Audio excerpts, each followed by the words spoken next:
Hey Country Jam, Greg here with Jason Jones at Toby Keith's in Minneapolis. Just going to ask him a couple questions. He's going to be at Country Jam this summer, July 23rd. So let's get started. Ferris Wheel just came out on the radio. Tell us a little bit about that song. Yeah, just like a few days ago. Yeah. It's just, Ferris Wheel is one of those just kind of fun summer romance, young love kind of songs. It's just, the lyrics, it's got this playful lyric to it, and it's just kind of fun, groovy beat, and it's actually, as far as, our side of things go on stage, it's actually really fun to play too for us. But I actually, when I found that song the first time I heard it, just fell in love with it. It just kind of reminded me of being a kid growing up, looking forward to going to the fairs and going to the fairs, and just, a lot of good memories in there. It fit the theme for my album, I wanted to be young and fun and innocent and emotional, and it went right in there with that. Nice. Yeah. You and I first met sending messages back and forth on Facebook and Twitter. Yeah. How important is social media to you to connect with your fans? Man, I love it. It's funny because sometimes I wonder to myself, how did somebody like, say, Kenny Chesney or Alan Jackson or Toby Keith, how did they ever get so big without Twitter or Facebook? How did they do it back then? But I don't know. It just seems like it's become a very integral part of my life and my career, because I love it, because it's such a great way to keep in touch with people and keep an ongoing relationship with people. Yeah, and you do a good job with it. I see, you responded to my post on Facebook and Twitter, and I see you responding to other fans, and I'm sure for them to get a message back from an artist that they like, it's important to them as well. Yeah. Well, I mean, it's actually kind of a little high for me too.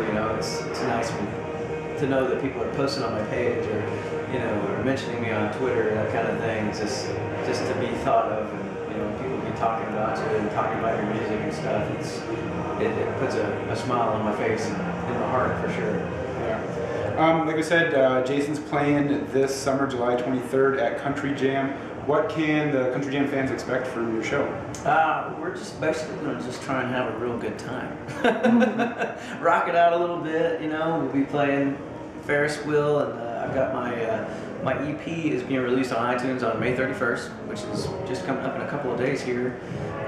So we'll play almost everything on there, and then some stuff off my other older CDs, and then we play some rock covers, and I have kind of a wide variety of influences, different music I grew up listening to. So I like to give little salutes to those influences in our show.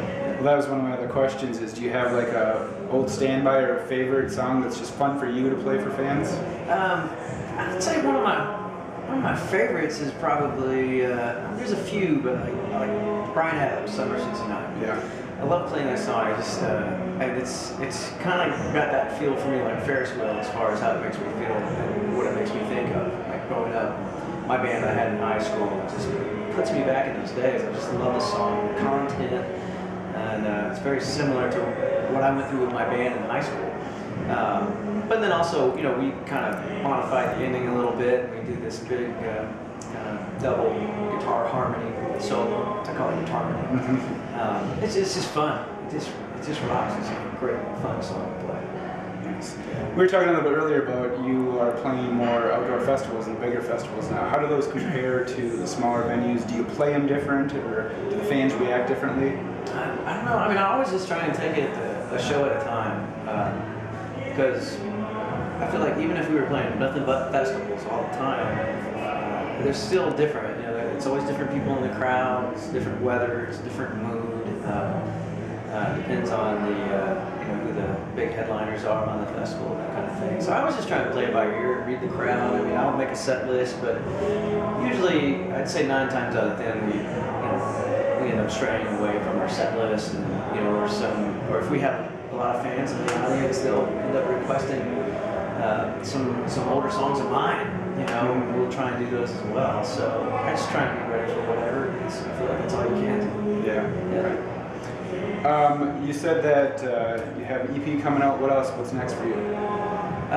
Well, I'm still kind of on radio tour. Like this week's a big week. I mean, we drove up yesterday from Nashville. It took us about 15 or 16 hours, and had a radio station visit today, and then sound check, and now the show tonight, and then I've got to go to Des Moines, Iowa to visit radio there, and then we're playing in Waukegan, Illinois on Saturday at the Sundance Saloon, and then Sunday we're opening for Easton Corbin at the Heron Festival in Heron. So this week kind of kicks off our heavy touring time for us. We've got a lot of fairs and festivals and clubs and stuff all mixed together in the summer. So it's just going to get real busy, which I'm very happy about. Yeah, that was a good thing. Yeah. Are you guys on a bus or a vans or are you all together? Well, we have been going out in my Suburban pulling a trailer for the longest time. This is the first trip we actually, my business manager, we were talking about buying a van, and he wanted to buy a van to be able to lease to his artists that he works with to help him out. And it actually worked out better to just let him buy it and me lease it from him. So we're basically leasing it from him for the whole summer.